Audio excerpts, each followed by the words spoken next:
O Brasil deve mais de 7 trilhões de reais. Mas se existe um devedor, também existe alguém lucrando. E o que quase ninguém percebe é que o maior negócio do país não é produzir nem inovar. É viver dos juros da dívida pública. Enquanto você acorda cedo, trabalha o mês inteiro e vê 1/3 do seu salário desaparecer em impostos, existe um grupo seleto recebendo transferências bilionárias do governo brasileiro todos os meses. Legalmente, silenciosamente, perpetuamente. Em 2024, o governo federal pagou cerca de 600 bilhões de reais apenas em juros, não em hospitais, não em escolas, em juros. Para comparação, o orçamento inteiro da saúde pública foi de 168 bilhões. O Brasil gastou mais de 3 vezes com juros do que com a saúde de 210 milhões de pessoas. A pergunta que este vídeo vai responder não é se a dívida existe. Isso todo mundo sabe. A pergunta é: quem está do outro lado recebendo? Quem são os credores que construíram fortunas enquanto o país sangra recursos? Você pode pensar que isso é problema do governo, não seu. Mas toda vez que você paga imposto de renda, parte desse dinheiro entra no orçamento federal. E aproximadamente 20% desse orçamento vai direto para pagamento de juros. Você está financiando, sem saber, um dos maiores esquemas legais de transferência de riqueza da história brasileira. Para entender quem lucra, primeiro você precisa entender como funciona a máquina. Quando o governo brasileiro precisa de dinheiro e não quer aumentar impostos diretamente, ele emite títulos públicos. Um título é uma promessa simples. Você me empresta R$1.000 hoje, eu te devolvo R$1.130 daqui a 1 ano. Esses títulos são vendidos em leilões do Tesouro Nacional. Agora vem a parte que ninguém te conta. Quem compra esses títulos? A resposta oficial é vaga. Bancos, fundos, investidores institucionais, estrangeiros, pessoas físicas. Parece democrático. Parece que qualquer um participa. Mas os números revelam uma concentração brutal. Grave este dado. Segundo o Tesouro Nacional, apenas 2 grupos controlam mais de 60% de toda a dívida pública federal brasileira. Instituições financeiras detêm aproximadamente 35%. Fundos de investimento controlam cerca de 28%. Traduzindo, bancos gigantes e gestoras de fortunas concentram quase 2/3 do bolo. O resto está pulverizado entre fundos de pensão, investidores estrangeiros e os pequenos investidores do Tesouro Direto. Então, quando você ouve que todos nós somos credores do governo porque qualquer pessoa pode investir pelo Tesouro Direto, entenda, isso é tecnicamente verdade e praticamente irrelevante. A fatia gigante está com meia dúzia de instituições financeiras. E por que essas instituições investem tanto em dívida pública brasileira? Porque o Brasil oferece uma das maiores rentabilidades do planeta. A taxa Selic em 2024 estava em 13,75% ao ano. Estados Unidos pagava cerca de 5%, Europa pagava cerca de 4%, o Brasil oferece quase o triplo. Para um banco ou fundo, colocar dinheiro em título público brasileiro é ganhar muito, com risco praticamente zero. Afinal, quem garante o pagamento? O governo. E o governo sempre pode aumentar impostos ou cortar gastos para honrar a dívida. Mas por que o Brasil precisa pagar juros tão altos? A explicação envolve histórico inflacionário, instabilidade fiscal e risco político. Mas há outro fator. O Brasil está preso em uma armadilha. Quanto maior a dívida, maior o risco percebido pelos investidores. Quanto maior o risco, maiores os juros exigidos. Quanto maiores os juros, mais rápido a dívida cresce. É um ciclo que se alimenta sozinho. Agora, visualize esta cena.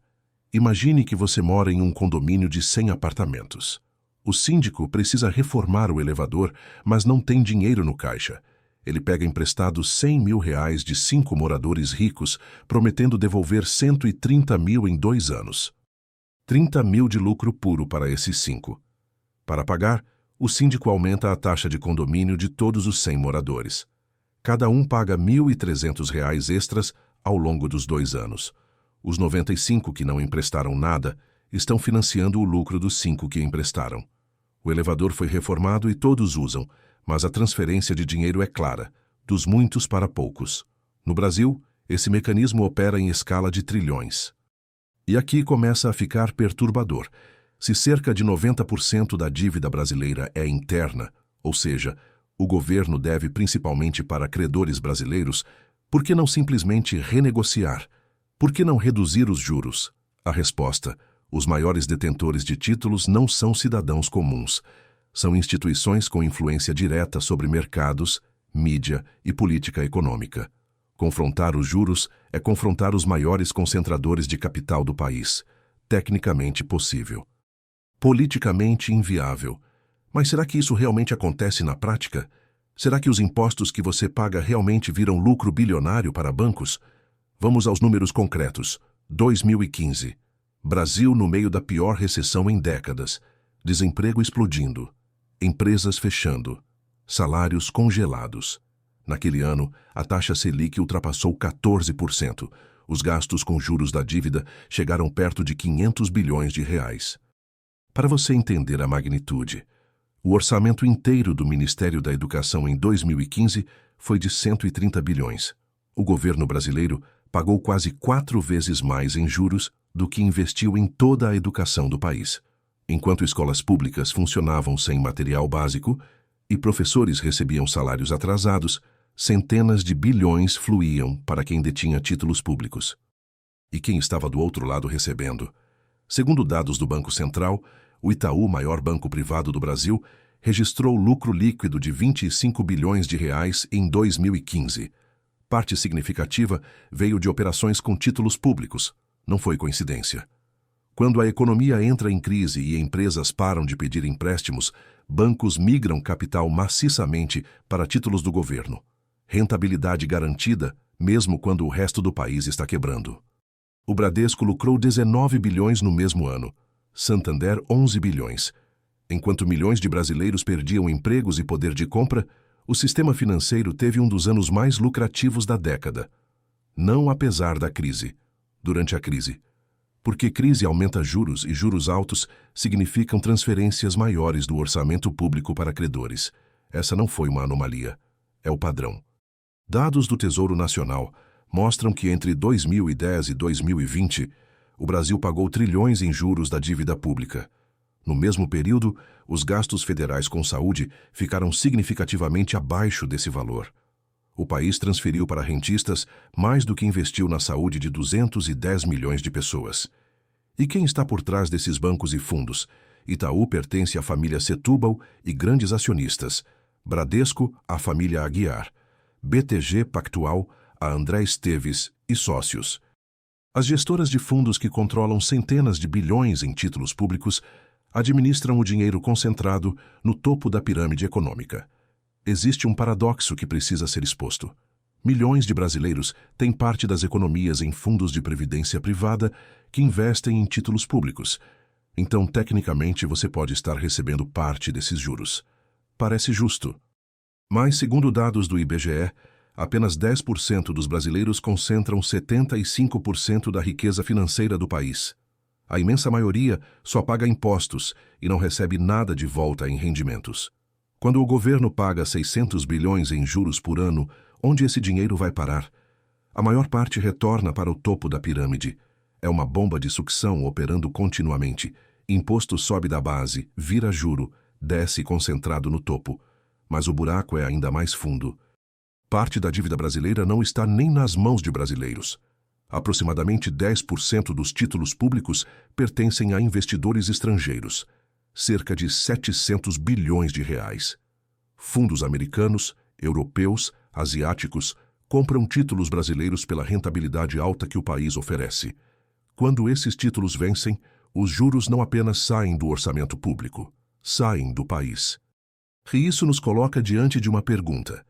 Por que um país soberano aceita isso? Por que o Brasil não faz o que qualquer pessoa endividada faria? Senta com os credores e renegocia os termos. Por que não reduzir a Selic, cortar o custo da dívida e usar a economia para investir? A resposta que você vai ouvir é: porque seria o fim. O Brasil perderia credibilidade, ninguém mais compraria títulos, o real desvalorizaria, inflação explodiria, economia entraria em colapso. Parece óbvio que mexer na dívida é suicídio econômico. Mas observe quem está dizendo isso. Agências de classificação de risco como Moody's e Standard & Poor's, organismos multilaterais como o FMI, economistas que circulam entre bancos centrais e bancos privados, todos com alinhamento claro. Credores devem sempre receber, governos devem sempre pagar, não importa o custo social. Essa narrativa do colapso inevitável é apresentada como lei da natureza, mas não é. É uma convenção criada e mantida pelos beneficiários dessa convenção. E a prova está em países que desafiaram o sistema. A Argentina declarou moratória parcial em 2001. O sistema financeiro global previu o apocalipse. A Argentina foi isolada, punida, tratada como pária. Mas 2 décadas depois, a Argentina ainda existe. Passou por crises? Sim, mas continuou funcionando. Do outro lado do mundo, Islândia enfrentou crise bancária devastadora em 2008. O governo tinha 2 opções: usar dinheiro público para salvar bancos privados que quebraram por especulação ou deixar os bancos caírem. A Islândia escolheu a segunda. Foi atacada por todo o sistema financeiro internacional. 10 anos depois, sua economia estava mais saudável que a de países europeus que socializaram prejuízos bancários. A lição não é que dar calote resolve tudo. A lição é que o terror absoluto do colapso financeiro é uma ferramenta de controle. Mantém países inteiros paralisados, aceitando transferir riqueza perpetuamente. E no caso brasileiro, a armadilha é ainda mais sofisticada. Como a dívida é majoritariamente interna e em reais, o Brasil tecnicamente poderia imprimir dinheiro para pagá-la. Mas isso geraria hiperinflação, que destrói principalmente os mais pobres. Então você fica preso, ou continua transferindo 600 bilhões por ano para rentistas, ou arrisca a inflação que corrói salários da classe trabalhadora. Todas as saídas parecem ruins. E essa é exatamente a função da armadilha. A alternativa é entender que dívida pública não é apenas problema técnico, é instrumento de poder. Ela garante que uma fatia gigante do orçamento flua automaticamente, legalmente, previsivelmente para os mesmos destinos todos os meses. Garante que bancos e fundos tenham rentabilidade assegurada. Garante que o debate político fique restrito a como dividir a sobra do orçamento, nunca questionando a parte que vai para juros. Então, quem realmente lucra com a dívida do Brasil? Na primeira camada, bancos e fundos de investimento. Na segunda, os acionistas e cotistas dessas instituições, os 10% mais ricos. Mas na camada mais profunda, lucra um sistema inteiro que transformou dívida pública em mecanismo permanente de extração de riqueza. Esse sistema não precisa de conspiração. Ele opera através de leis, instituições e consensos econômicos apresentados como inevitáveis. Mercado precifica risco. Governo paga. Credores recebem. Impostos financiam. Tudo legal, tudo técnico. Mas quem escreveu as leis? Quem montou as instituições? A dívida brasileira não chegou a 7 trilhões por acidente. Ela cresceu porque existe um conjunto de atores com poder suficiente para manter o sistema exatamente como está. Cada reforma fiscal, cada discussão sobre responsabilidade orçamentária, cuidadosamente evita a única pergunta que importa: por que o Brasil paga uma das maiores taxas de juros reais do mundo para seus próprios credores? A resposta é simples: porque credores têm poder para exigir e a população não tem poder para recusar. Enquanto isso for verdade, você vai continuar acordando cedo, trabalhando duro, pagando impostos que viram transferência para quem já tem mais dinheiro do que consegue gastar. O Brasil não é um país pobre. É um país que transfere riqueza todo santo dia para quem vive de cobrar por ela. A dívida não é o problema. A dívida é o sistema funcionando exatamente como foi desenhado. E enquanto você acreditar que não há alternativa, o sistema vai continuar operando, silenciosamente, legalmente, perpetuamente.